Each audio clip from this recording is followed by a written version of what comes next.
Bueno, esta charla se titula Ciudadanía, pensar los museos para y con los públicos, y es una continuación realmente de muchas de las cosas que se vinieron diciendo ayer. Entonces creo que vamos a encontrar muchos puentes y muchos puntos en común ahí.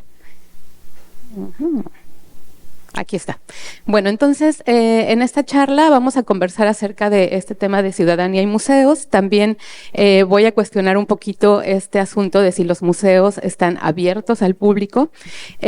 Quisiera compartirles algunas actitudes que yo pienso que son interesantes y necesarias para abrir los museos al público, y también algunas herramientas para trabajar para y con los públicos. Me interesaba mucho hacer también de esta charla algo práctico, algo que les deje a ustedes ideas y algunas herramientas para que puedan trabajar estas temáticas.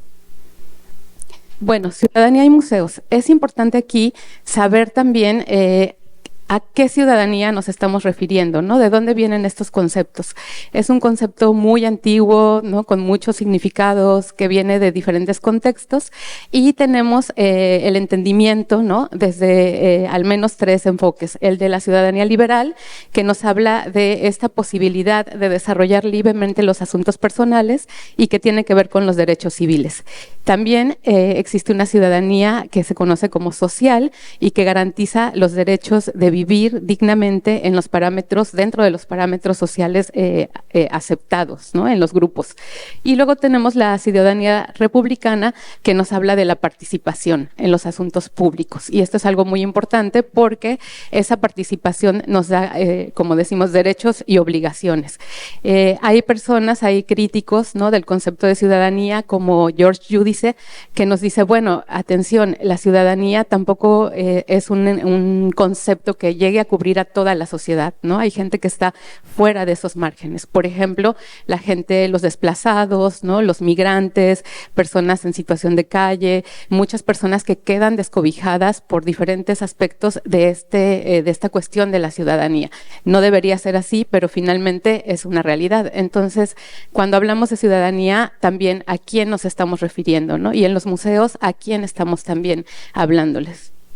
Bueno, ¿cuáles son esos aportes que pueden hacer los museos a esta temática y a esta importancia que debe tener el ser ciudadano? Bueno, ustedes saben y lo promueven y trabajan todos los días por lograr que los museos sean lugares de aprendizaje, de preservación del patrimonio y la memoria, lugares que promuevan la tolerancia y la diversidad, espacios de participación precisamente, y lugares donde se genere conocimiento, investigación y sobre todo que nos permitan un diálogo intercultural.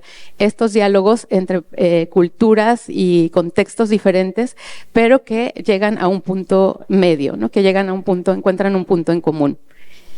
Se habla de la participación y hay muchísimos estudios ya, desde los estudios de museos, los estudios de público, que nos dicen que participar de esta vida cultural reporta beneficios. Y estos beneficios son desde la cuestión individual, también social. En lo individual tenemos cuestiones como mejorar la calidad de vida, extender el repertorio de nuestras experiencias, desarrollar la imaginación, incluso mejorar la salud y el bienestar. Y esto es algo que se vio mucho en el contexto de la pandemia y que la gente reportó, ¿no? Cómo este contacto con las artes, con la cultura, permitía pues una relajación, un escape de esos momentos tan complicados. Y en lo grupal también se dice que promueve la cohesión social, el empoderamiento comunitario y el desarrollo de la identidad local. Esto les digo, ha sido ya comprobado también por muchos estudios que han abordado el aporte de las artes, la cultura a esta salud, al bienestar. Sin embargo, y si tomamos por bueno este asunto de, bueno, reporta beneficios, ¿no? Sí, pero ¿a quién? ¿No? ¿A quién va a beneficiar esto? Pues precisamente beneficiará a aquellos que participen, ¿no? Y sabemos que en nuestras comunidades, en nuestras sociedades, no todas las personas participan de estos lugares, de estos espacios, y realmente los perfiles de nuestros públicos, de las personas que atienden los lugares, suelen verse como en esta imagen.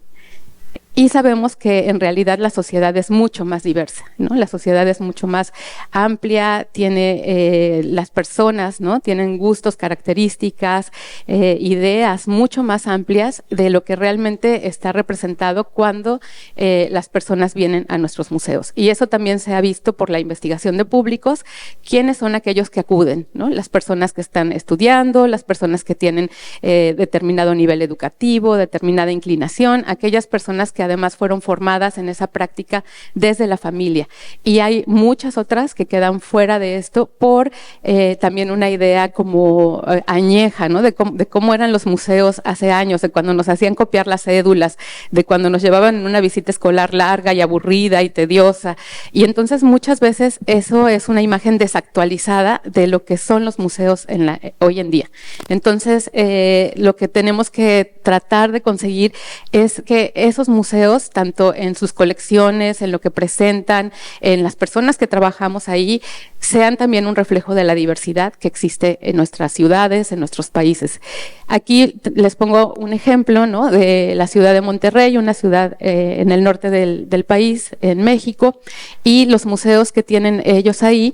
Y luego, bueno, uno sale al parque y camina enfrente, ¿no? En esta macroplaza se llama, y ahí podemos encontrar de verdad como una diversidad de personas que no están adentro, ¿no? Que no están viniendo. Entonces, los museos tienen que ser lugares abiertos que puedan dar la bienvenida, recibir a todas estas personas y que estas personas se sientan realmente como en casa, ¿no? Que no sea un lugar ajeno, que no sea un lugar al que tenga yo el temor por entrar. Mucho de esto tiene que ver, por ejemplo, con la idea de que son lugares caros, ¿no? Me va a costar muchísimo dinero llegar ahí, no voy a entender lo que está, no es para mí, esto no convive, ¿no? Con mi estilo de vida. Pero esto, pues hay que, ¿no? Romper una barrera y empezar a transminar hacia afuera y también llevar a la afuera hacia adentro del museo. Pues les digo, voy a cuestionar un poquito esto de si los museos están abiertos al público. Y en este mundo en el que vivimos actualmente, hiperconectado, pero también podemos decir desconectado, los museos deben distinguirse como una propuesta novedosa, abierta, amigable, que esté también abierta a nuevos públicos y a esta construcción de una ciudadanía crítica. Esta es la definición que tiene el Consejo Internacional de Museos, la definición más reciente, ustedes la han visto mucho, y bueno, la pongo aquí porque si antes nos costaba trabajo aprendérnosla, pero ya no la sabíamos, ahora que tiene muchas más cosas, pues es todavía más complejo, ¿no? Entonces aquí nos dice el ICOM que el museo es una institución sin ánimo de lucro, permanente, al servicio de la sociedad, que investiga, colecciona, conserva, interpreta y expone el patrimonio material e inmaterial. Sigue manteniendo este carácter, ¿no? Abiertos al público, accesibles e inclusivos, que fomentan la diversidad, la sostenibilidad, con la participación de las comunidades, operan y comunican ética y profesionalmente, ofreciendo experiencias para la educación, el disfrute, la reflexión, el intercambio de conocimiento. Esta definición precisamente ha sido o fue criticada todo su proceso de elaboración, pensando si era más bien una visión, ¿no? Algo a lo que queremos llegar, o si esto define los museos como son en la actualidad. Entonces aquí pensamos esto, bueno, abiertos al público, accesibles o inclusivos, es cierto, es de verdad. Y bueno, traigo aquí algunos ejemplos que ustedes... perdón. Antes de eso, decirles que, bueno, esa definición abierto casi siempre se relaciona con lo más común que conocemos, ¿no? Que es hacer que un interior esté conectado con el exterior. Y en el caso de los museos, esto significaría la taquilla, el torniquete, abrir las puertas todas las mañanas, que la gente empiece a acceder. Sin embargo, hay otros sentidos de este término. Si ustedes lo buscan en el diccionario, también se relaciona con otras maneras de entender la palabra abierto. Por ejemplo, como adjetivo, se dice que algo es abierto cuando es simpático, agradable, ¿no? Cuando permite como este diálogo entre las personas. Como persona, ustedes piensen en alguien abierto, es alguien que es tolerante, que acepta críticas, ¿no? Que acepta nuevas ideas. Pensemos si nuestros museos están abiertos en estos otros sentidos. En una transmisión televisiva se dice que el carácter abierto tiene que ver con que se emita sin codificación, ¿no? ¿Qué pasa con esos lenguajes, con esos textos que tenemos en los museos? ¿Realmente no tienen codificación o tienen una codificación que está enfocada también a cierto tipo de perfiles, a cierto tipo de personas? En cuanto a un terreno, este carácter abierto quiere decir que es liso, que es llano, que permite la visión, que es como libre de barreras. También en una ciudad o plaza se dice que lo abierto tiene que ver con que no tenga fortificaciones, ¿no? Que no esté guarecido, y entonces piensen en estos museos, ¿no? Si la gente realmente puede tener como esa transparencia. Luego tenemos en una prueba o torneo deportivo, esto quiere decir que admite jugadores de todas las categorías, ¿no? Pensemos esto para los museos, en estas metáforas. Y en una carta o escrito que se manifiesta públicamente también. Entonces, bueno, aquí les pregunto yo, ¿los museos están abiertos o están cerrados? Y ahora sí les tengo unos ejemplos que pues en nuestras visitas a los museos siempre encontramos por ahí muchas cosas positivas, pero también fallas que todavía estamos cometiendo en una profesión que ya tiene mucho tiempo de desarrollo, ¿no? Que deberíamos estar ya listos para dejar atrás estas cosas. Esta es un ejemplo, ¿no? De una cédula bastante mal lograda, que los alumnos, cuando hicimos esta visita, le llamaron la cédula Star Wars, ¿no? Así como en una galaxia lejana. Y entonces, o sea, vean, ¿no? La gente tenía que hacer así, tenía que hacer así. O sea, ¿cómo leo esto, no? Tenemos una querida colega, también amiga y estudiante de nuestra escuela. Ella hizo un análisis, ¿no? De la accesibilidad en uno de los museos y montó una silla de ruedas para realmente experimentar y saber qué pasaba con toda la circulación en el museo. Pues no lo logró, ¿no? Fue un problema. Aquí tengo un ejemplo en cuanto a iluminación y el tamaño de la letra y el diseño. En la imagen de mi derecha, aunque no lo crean, ahí había un texto, ¿no? Había una cédula, la gente tenía que sacar su celular y ponerle a luz para poder leer un texto que estaba impreso negro sobre negro, ¿no? Sobre el muro negro, en letra de 11 puntos, y realmente no era parte de la experiencia. O sea, esto no fue diseñado para que la gente sacara su celular y lo viera, sino que así tenía que hacerse, ¿no? En este caso, en cuanto a las alturas, ese señor era muy, muy, muy alto. O sea, imagínense yo qué hubiera hecho ahí, y el pobre señor tenía que, ¿no? Tomar esa foto con su móvil para después bajarla y ver la obra y poder admirar lo que te estaba poniendo ahí. Este tipo de diseños, ¿no? Que tienen muchos problemas en los contrastes, ese texto larguísimo, esos reflejos de la luz, esa letra blanca sobre fondo amarillo, pues son fallas que realmente no permiten y se intrometen en esta relación de los públicos, su experiencia y lo que les estamos contando. Y bueno, contarles precisamente que esta área de investigación de públicos, de evaluación de exposiciones, tiene ya más o menos 100 años de existencia, ¿no? Pensamos que es un área reciente, que es algo que se hace ¿no? De unos años para acá. Muchos museos todavía no tienen esta práctica de la investigación de públicos, de las evaluaciones. Sin embargo, es algo que existe desde 1916, por ejemplo, en el Museo de Arte de Boston. Un curador que se apellida Gilman, estuvo haciendo unos seguimientos y observaciones de los visitantes en salas y se dio cuenta de cómo es que el diseño afectaba a la experiencia de visita en relación al cansancio.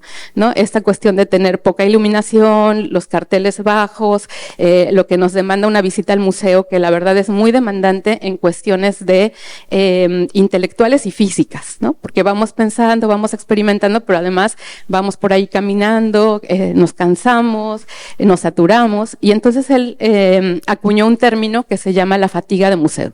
Y a eso le llamaba, pues, lo que provocaba todo esto. Y bueno, pues ahí tenemos que 100 años después, pues seguimos con estos mismos problemas, ¿no? Entonces ven por ahí ustedes a la gente esforzándose por leer, ¿no? La verdad es que no necesitamos tener discapacidades. Cualquier persona, ¿no? Ustedes, yo, o sea, yo ya no veo bien, tengo que usar lentes para leer de cerca, tenemos problemas, tenemos afecciones. Entonces, ¿cómo la visita y lo que ofrecemos a la experiencia de nuestros públicos favorece o no una visita agradable? También tenemos esta voluntad, se supone, ¿no?, de escuchar a los públicos, de tener una retroalimentación, y este es un bonito buzón de sugerencias en una zona arqueológica en mi país, que no voy a revelar, pero si vemos, hay como mucha voluntad de escucharnos, ¿no? No hay una papeleta, por supuesto que no hay un bolígrafo, ese buzón con candado, ¿quién tiene la llave de ese buzón? ¿Cuándo llegarán a abrirlo y a sacar mi comentario, ¿no? Entonces, realmente tenemos esa voluntad de escuchar a los públicos, realmente tenemos esa voluntad de establecer un diálogo. Eileen Heumann es una curadora y yo diría como filósofa del Instituto Smithsoniano, y entonces ella nos dice que muchas veces los museos terminan siendo lugares donde hay objetos mudos con públicos generales, ¿no? El objeto no nos está diciendo nada, no estamos favoreciendo que todo su valor, todo lo que aporta en patrimonio, en memoria, realmente esté develado para los públicos. Y cuando pensamos en públicos, pensamos como en todos y ninguno, ¿no? En públicos generales, pues son todos y nadie. Aquí les traje esta lámina también para pensar un poquito que el ser público no es una categoría inmutable, ¿no? Todos somos públicos o hemos sido públicos de algunas cosas y luego no. Y piensen ustedes qué hacían en su juventud, a lo mejor iban más al teatro, a lo mejor iban al cine, ahora a lo mejor son públicos de museos o tal vez no, porque ¿no? Vivimos dentro de un museo y tal vez ya no queremos ir a otro museo. Entonces está esa totalidad social, está todas estas personas que integramos las sociedades y que les decía, no todos tienen desafortunadamente ese carácter ciudadano. Y tenemos ahí un círculo que es el de los públicos participantes. Y tiene una línea punteada porque hay como una relación siempre cambiante entre quienes están ahí y no están.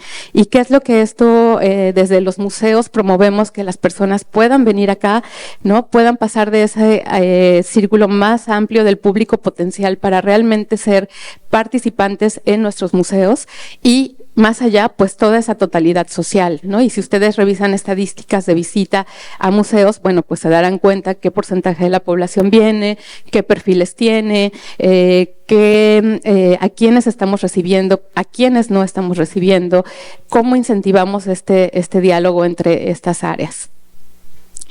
También me gusta pensar en los museos como parte de un conjunto mayor al que desde mi posgrado le llamamos los espacios museales. Y esto es porque ese museo de paredes, ese museo como tradicional de colecciones, desbordó, ¿no? Desbordó y se fue más afuera. Y entonces ahora estos espacios museales son lugares en donde pasa algo muy particular, donde hay un encuentro de las personas y sale de la cotidianidad, ¿no? Es un momento también así como de maravilla. Esto puede llegar a suceder, o más bien sucede también en los paisajes, ¿no? Cuando estos están interpretados en los centros históricos, en los centros patrimoniales.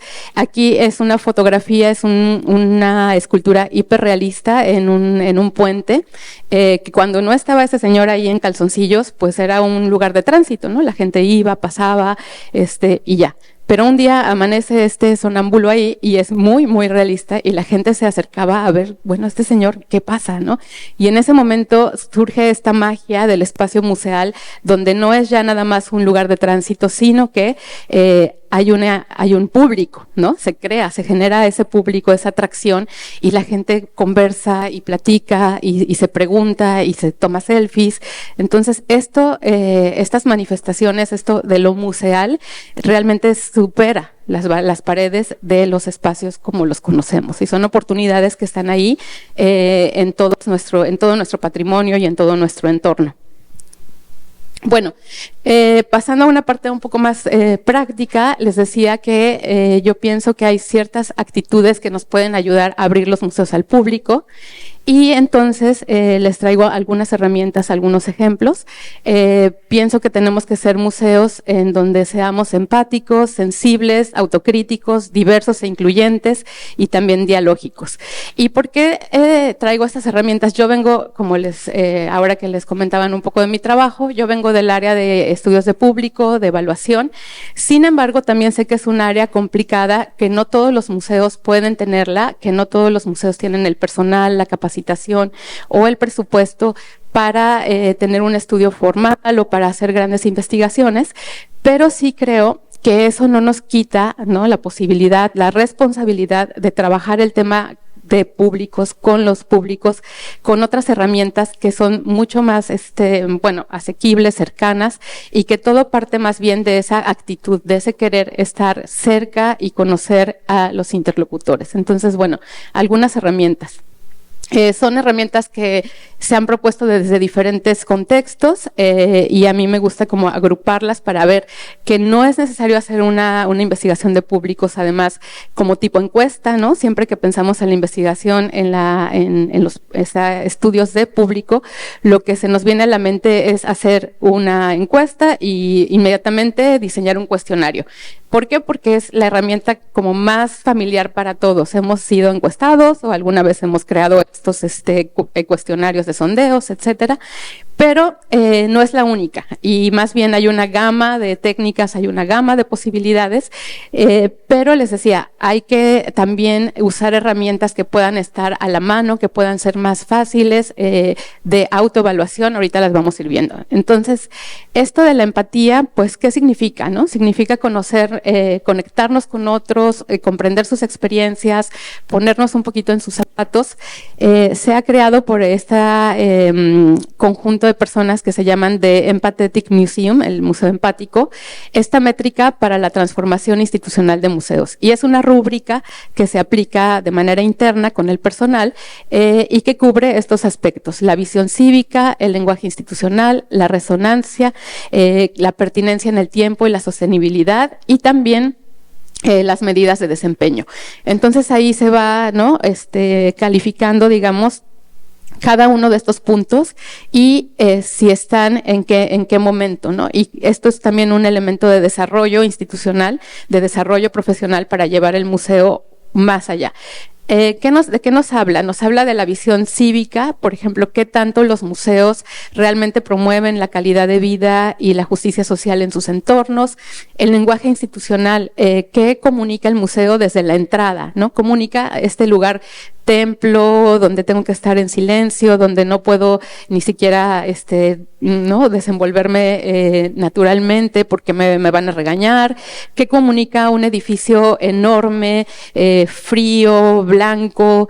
En el caso, por ejemplo, del Museo Nacional de Antropología en Ciudad de México, ¿qué comunica que todo lo etnográfico esté en el segundo piso, ¿no?, donde casi nadie va, y que todo lo arqueológico esté en la primera planta, y esa gran sala monumental mexica en un altar, ¿no?, porque así está diseñada la arquitectura de ese espacio. Entonces, ¿qué nos está comunicando esto? La resonancia con la comunidad. Los museos son capaces de tener esta identificación con las comunidades, de conocer sus necesidades, sus valores, la pertinencia en el tiempo, y esto creo que sí que lo enseñó mucho el COVID y la pandemia, cómo respondimos ante eso, ¿no? Y ayer dieron ejemplos muy, muy lindos, y sabemos que hubo museos que incluso se unieron a las campañas de vacunación o que fueron centros de acopio de materiales, etcétera.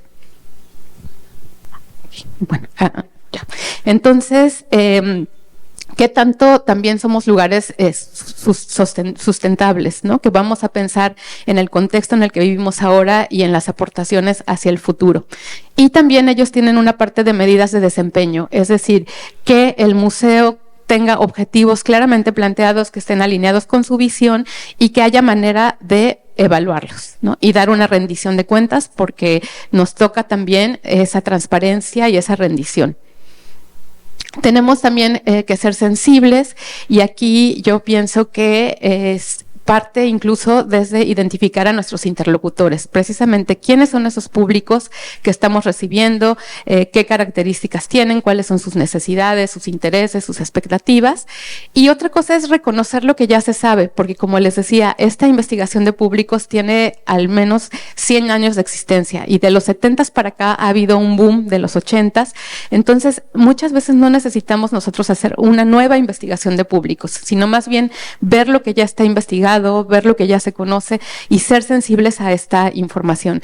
Aquí tenemos una herramienta muy buena, que es el sistema de recolección de datos de públicos de museos, que ha sido puesto en marcha por Ibermuseos. Es una herramienta que ustedes encuentran en línea, descargable. Está el cuestionario ya estructurado, validado, la base Excel y todo un manual para saber cómo se aplica, ¿no? Y esto nos genera un perfil básico del visitante a un nivel muy pues básico pero necesario. Es un primer paso, entonces eso está a disposición. También una querida colega y amiga en México, Nayeli Cepeda, acaba de editar este documento de textos de museos y es una joya, de verdad, una joya. Recoge muchísima información de las mejores prácticas de escritura de textos para museos y ejemplos, ¿no? Y esto está fundamentado en investigación.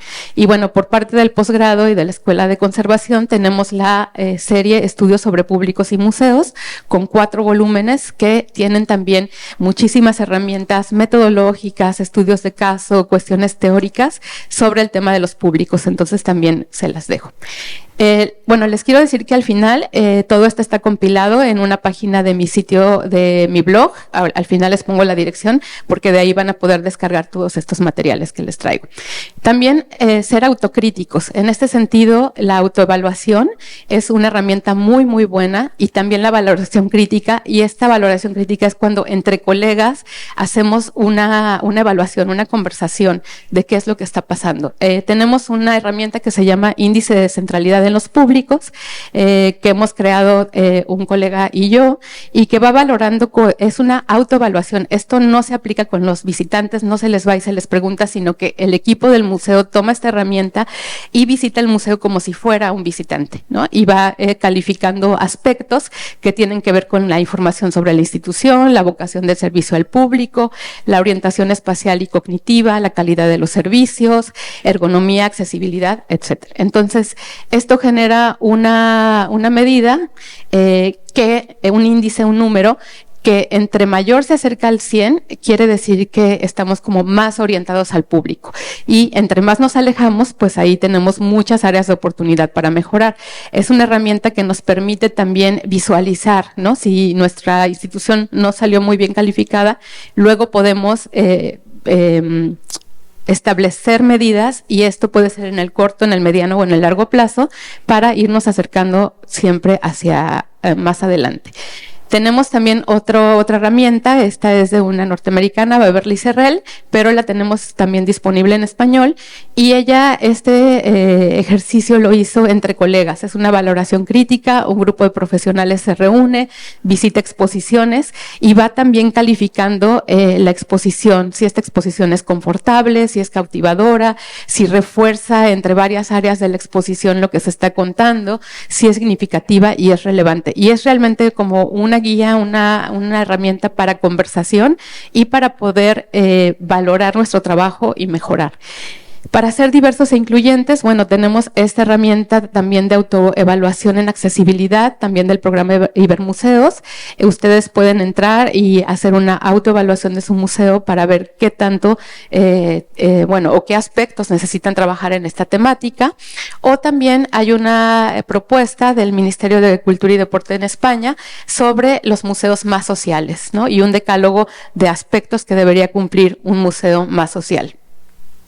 Finalmente, pues también tenemos el tema de ser dialógicos, y aquí pues hay como toda una cuestión de respeto hacia estos interlocutores con los que estamos hablando, la importancia de un tono, de un lenguaje institucional, la escucha activa, siempre el respeto, la retroalimentación, no como ese buzón de ahí, ¿no?, que estaba con candado y todo, y un diálogo constante. Esta es una experiencia que de esta retroalimentación, de este diálogo, que yo implementé en una exposición que me tocó la fortuna de curar, y hicimos ahí una cápsula del tiempo preguntando a los visitantes cuál será la importancia de los museos en el futuro. Y yo, así como podríamos decir en México, me disparé en el pie porque puse que no abriríamos esa caja en 10 años. Y ahora estoy todos los días diciendo, quiero leer lo que hay ahí, quiero leer lo que hay ahí, porque mucha gente participó. Esta exposición estaba en el Museo Nacional de Antropología, en la biblioteca, que es un rincón del rincón, y este buzón estaba en la última parte de la exposición, y tuvimos como 100 papeletas llenas, ¿no? Entonces me muero de la curiosidad, y cuando la pueda abrir, ojalá pueda compartir con ustedes qué fue lo que se encontró ahí.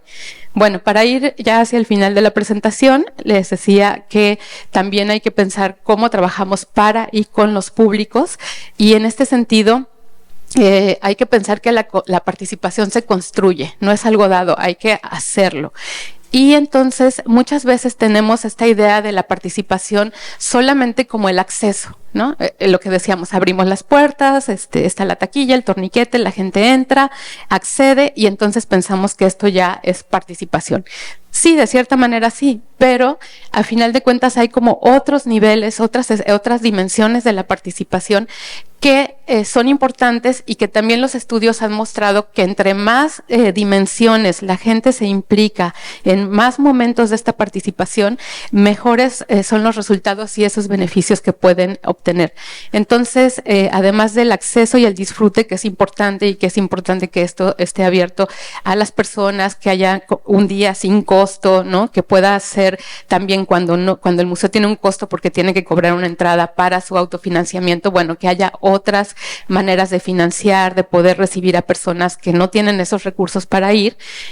Pero después viene también el tema de la producción, ¿no? Implicarse en la producción de aspectos del museo. Y esto es muy interesante para la gente, y se ha visto que cuando esto, ¿no?, empiezan a formar parte de ese proceso, como en los museos comunitarios, como en las exposiciones colaborativas, pues la gente se fascina, ¿no? Se fascina porque realmente de estar cerca de los objetos, poder contar su propia historia, esto tiene que ver con la representación, ¿no? ¿Qué tanto estamos hablando por otros, o qué tanto las personas y los grupos pueden contar su propia historia? Y finalmente también el poder de decisión. O sea, ¿quién tiene la decisión en temas de las exposiciones que vamos a poner? ¿Quién tiene la decisión en los enfoques? ¿Quién tiene la decisión en los presupuestos? Y este es un modelo que yo propongo, que le llamé de participación cultural holística, que bueno, lo que lleva es a pensar en estas dimensiones de la participación más allá del acceso y el disfrute, y también en que en esa participación participamos todos, ¿no? No nada más son los públicos, sino que estamos realmente interactuando desde nosotros, profesionales de museos, personas que trabajamos en las instituciones, y también la gente que está afuera. Entonces es una relación. Y fíjense que precisamente con la llegada de todo el mundo digital, las redes sociales, todo esto, pues esas barreras también se han difuminado, ¿no? Ahora se habla de estos prosumidores, es decir, la gente que no consume solamente, sino también produce. Y ahí están, ¿no?, YouTube, toda esta instancia de crear, ¿no?, de ser alguien que produce, por ejemplo, memes, ¿no? Entonces, esa barrera que antes era como muy fija entre quienes producían y entre quienes consumían, hoy se desdibuja, y permite, más bien, es una frontera porosa que permite tránsitos entre las dos áreas.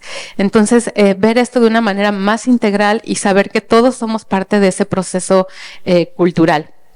Entonces, en cuanto a las formas de participación, bueno, hay también ya una idea de cómo esa voz de los visitantes, cómo esa participación puede entrar a nuestras salas, y va como en diferentes líneas, en diferentes grados, ¿no? Hay una manera que serían las contribuciones, y esto seguramente ustedes ya lo han empezado a hacer, ya lo han empezado a ver, como estos muros, por ejemplo, de participación, ¿no? Donde las personas pueden dejar sus opiniones, pueden contribuir a la exposición desde sus propios parámetros, experiencias, ideas. Este es uno de los muros como más bonito que yo he visto de una pintora mexicana que se llama Nahui Olin. Esto fue en el Museo Nacional de Arte. Y aquí la pregunta, fíjense, era un poco académica, ¿no? Si la vemos ahí. ¿Cómo crees que se ha formado la imagen de Nahui Olin en la historia del arte mexicano? Bueno, es un poco así como críptica, pero realmente cuando nos acercábamos a ver todos esos post-its, había cosas hermosas, ¿no? Maravillosas, que retoman una característica muy particular de Nahui, que eran unos ojos verdes gigantes, hermosos, y la gente dibujó, la gente se conectó con ella porque siempre había sido o ha sido vista como la amante de, ¿no? Dr. Atle, un pintor, pero aquí ella era pintora, ella era artista, entonces la exposición relevaba mucho esto y bueno, de verdad la gente se volcó. Ahora, estas estrategias de participación en sala también hay que verlas por el lado evaluativo, o sea, no solamente como algo lúdico que las personas pueden hacer y que les encanta y vean esto, sino también qué hace el museo ahora con esto. Pues un análisis de contenido y nos va a dar muy buena idea de qué experiencias detonó, qué fue lo que pasó aquí, ¿no? Entonces, estas cuestiones participativas no las veamos solamente como una contribución para la experiencia in situ, sino también un elemento de investigación. Y ayer lo decían justo con los videos testimoniales, ¿no? Donde, bueno, actualmente y a futuro van a ser una fuente de investigación. Otra manera son las colaboraciones, y esto implica que ya las personas, las comunidades, se relacionan mucho más para contar su propia historia.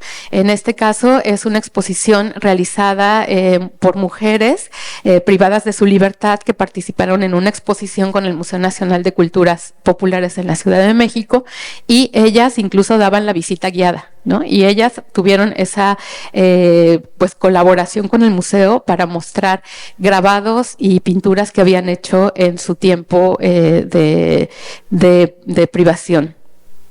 Otra manera es la co-creación, y también esto se mencionó ayer y yo creo que ustedes han de tener ya ejemplos muy bonitos. Esta fue una exposición que se hizo en el Museo Nacional de Antropología, y por primera vez una exposición etnográfica se hizo en esas salas de la planta baja que siempre están dedicadas a la arqueología o a las exposiciones temporales extranjeras. Entonces los antropólogos del museo, junto con el grupo, este grupo indígena del norte del país, los yumanos, trabajaron juntos para hacer esta exposición, y fue co-curada entre esas personas y el museo.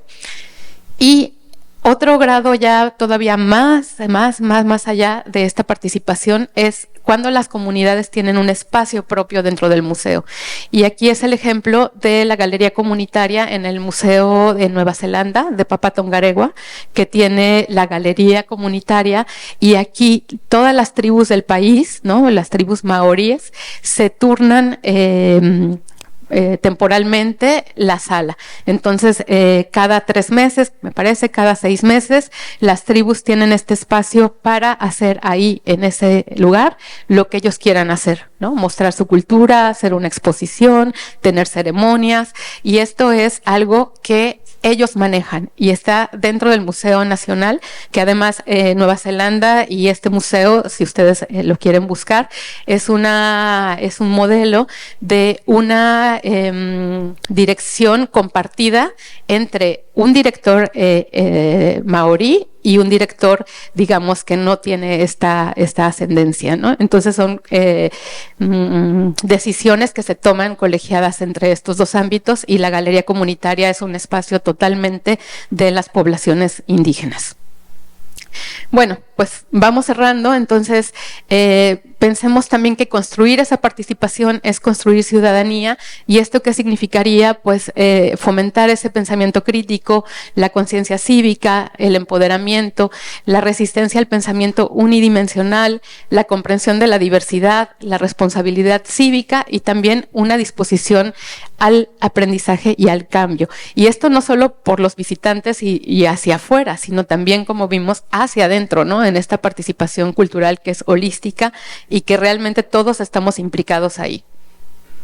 Y bueno, pues en este caso pienso que para tener museos verdaderamente abiertos tenemos que tener esta idea más amplia de lo que significa abierto, más amplia de lo que significa la participación y más amplia de lo que podemos hacer con y para los públicos, no solamente pensando en un estudio de públicos formal, en una encuesta, sino en todas estas herramientas que nos permiten tejer esos lazos con las personas. Y bueno, pues muchas gracias. Aquí está mi cuenta de Twitter, Instagram, y donde les decía que están puestas las herramientas, que es el Diván Museológico y la serie Estudios sobre Públicos y Museos, que tiene 4 volúmenes, todas de acceso abierto y que ustedes pueden descargar. Y les decía con muchos ejemplos, metodologías, teoría. Entonces, muchas gracias.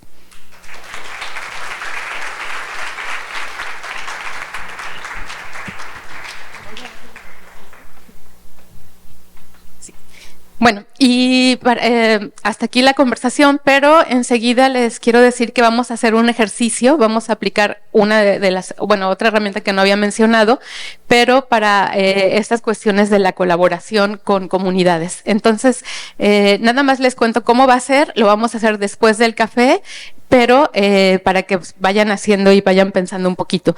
Esta es una propuesta que se llama Diseño la Comunidad Primero, y es propuesta por Nina Simón en Estados Unidos, y tal vez si ustedes conocen el trabajo de Nina, saben que ella publicó un libro muy importante y muy pionero que se llama The Participatory Museum, y aquí ella y su equipo de trabajo colaboran con las comunidades y usan este diagrama para desarrollar estos proyectos colaborativos, expositivos o educativos.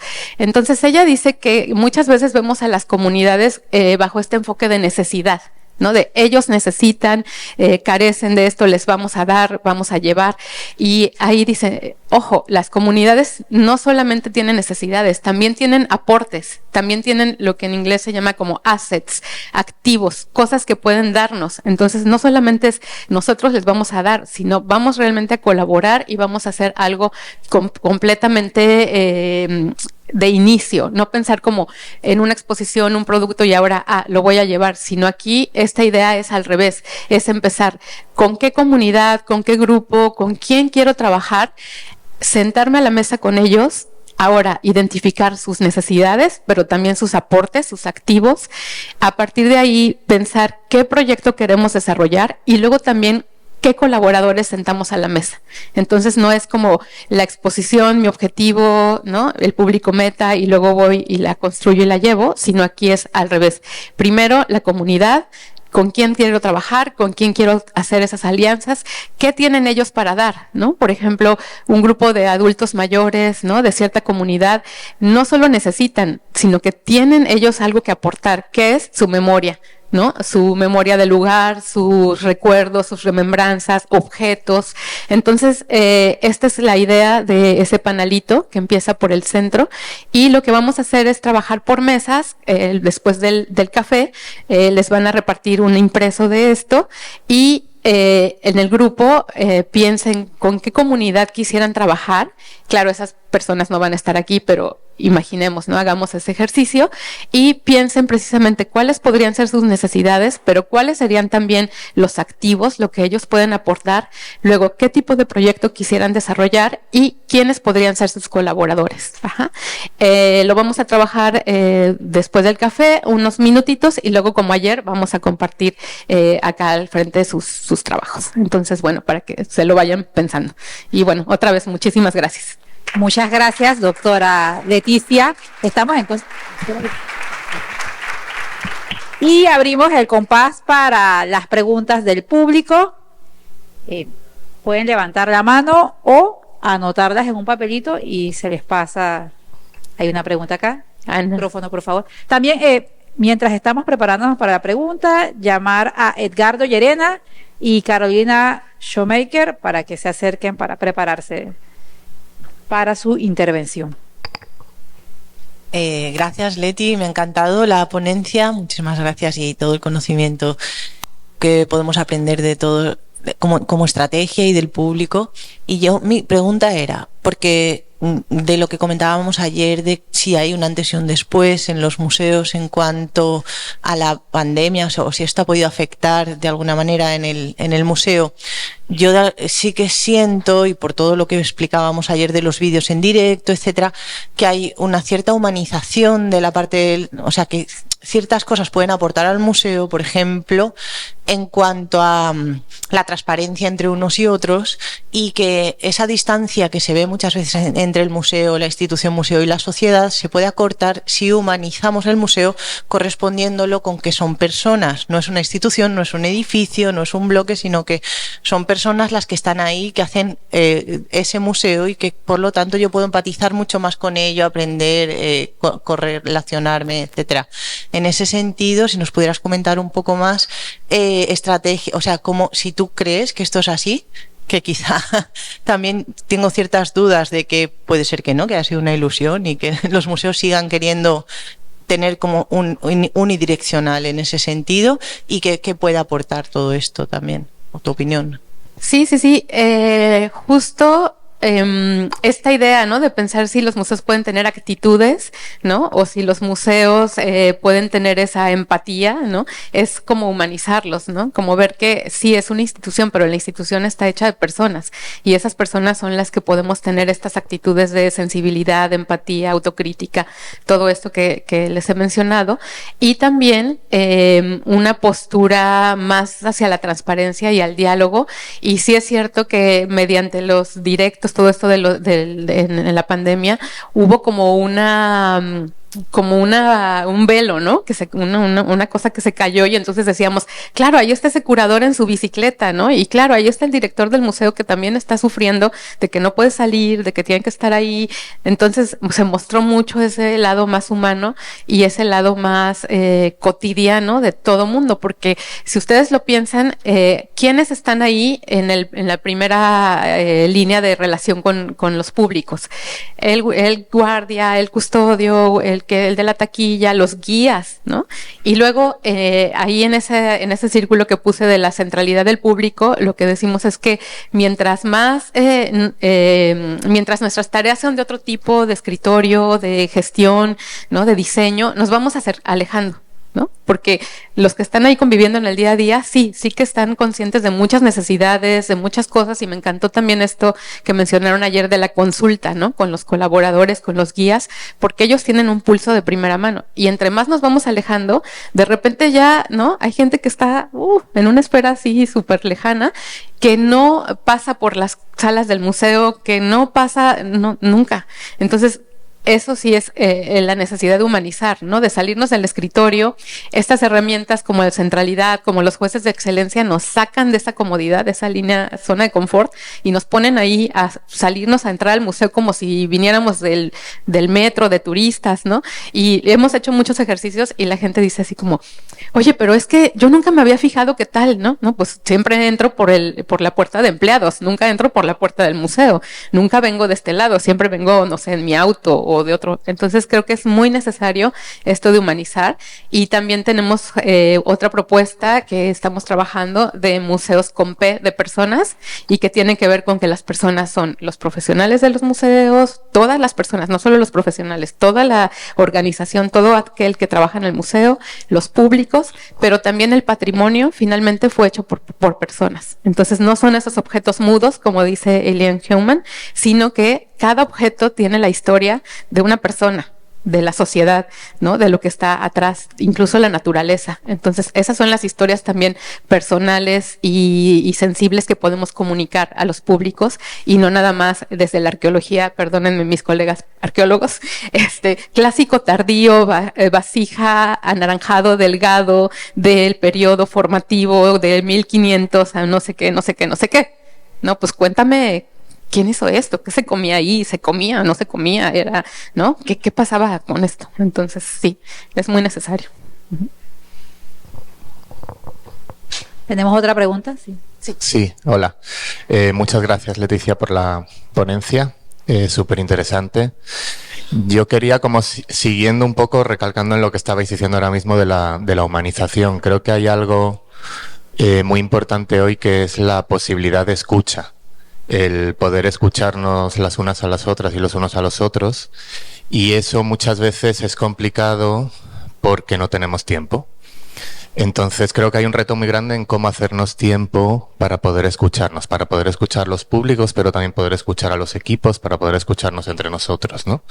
Y el acto de escucha requiere ese tiempo y requiere atención también, ¿no? Y eso a día de hoy cada vez es más complicado porque nos falta tanto tiempo como capacidad de atención muchas veces. Y muchas veces los museos somos equipos pequeños, que tenemos muchas cosas que hacer, que tenemos muchos retos que cumplir, que tenemos muchas expectativas que completar. Pero esa necesidad de poder escucharnos y de poder escuchar a toda esa diversidad de públicos con la que trabajamos es bien importante creo que para poder llevar adelante todas estas cuestiones de las que estabas hablando, ¿no? Entonces, no sé, como simplemente una reflexión y ver qué piensas también de esto, de cómo quizá poder hacer entender y hacernos entender también a nosotros mismos, lo primero, la necesidad de buscar esos espacios para poder escucharnos y para poder entendernos, ¿no? Para precisamente lo que estabais hablando, que no nos quedemos alejados de lo que está sucediendo en las salas y alejados de lo que está sucediendo en la calle y alejados de lo que está sucediendo en nuestro alrededor, ¿no? Nosotros, por ejemplo, como Museo de Arte Contemporáneo, que estamos trabajando con artistas, debemos estar siempre enterados y en contacto de lo que los artistas están haciendo, que al final es de lo que está sucediendo en las sociedades, ¿no? Y creo que esos espacios para poder generar ese escucharnos los unos a los otros son muy importantes. No sé cómo lo ves. Sí, pienso que tiene que ser parte como de una planeación y de un objetivo de realmente, no sé, una vez a la semana, una vez al mes, hacer una pausa y tomar como ese tiempo de reflexión, pero que sea parte del proceso. No es como si hay chance, ¿no? O si tenemos la oportunidad, sino sí, vamos a empezar, no sé, el primer lunes de cada mes con una jornada tal cosa, ¿no? Y también la importancia, por ejemplo, del juego, de otro tipo de herramientas que nos liberen y que nos saquen del escritorio y que nos hagan convivir de otra manera. En las instituciones también se van tejiendo cosas ahí muy problemáticas, ¿no? En el MUAC, en el Museo de Arte Contemporáneo en México de la universidad, nos contaban hace poquito los mediadores, precisamente de una barrera ahí muy, muy rara que se ha ido construyendo entre custodios y ellos, ¿no? Y entonces está complejo, ¿no? Pero ¿cómo desmontamos esas cuestiones y cómo nos vemos todos como personas en igualdad de circunstancias y cómo nos acercamos, nos humanizamos más a todo tipo de personal en el museo? Porque también se van creando estos cotos y la gente que tiene mucho valor y que conoce mucho de ese contacto con el público, no nos acercamos a conversar con ellos, ¿no? A preguntarles, oye, ¿cómo va? ¿Y qué dijo la gente? Y ellos son un valor muy, muy, muy interesante. Entonces, ese instrumento de centralidad, si tienen oportunidad de aplicarlo, háganlo con equipos mixtos. O sea, pongan en un mismo equipo a alguien de curaduría, de educación, de dirección, de custodios, y se van a entretener porque salen cosas muy, muy interesantes de los diferentes puntos de vista, y sí genera al final un número, ¿no? Un índice de 100%, 80%, lo que sea, pero eso no es lo importante. Lo importante es como ese proceso de diálogo y de cambio, de disposición al cambio. También siempre que hagamos algo para los públicos, la evaluación es porque vamos a estar dispuestos a cambiar y a aprender, y eso es algo también importante. Muchas gracias. Le iba a pedir a Juan que se identificara, y lo mismo le voy a pedir a todo el que haga preguntas. Se identifica y dice de qué museo viene, por favor. Se levanta. Se levanten, sí. Me levanto también. Para hacer más cálida la interacción, claro. Soy Juan Canela, curador del Museo de Arte Contemporáneo de Panamá. Un gusto. Gracias. Gracias. ¿Alguien más tiene una pregunta? No. No. No.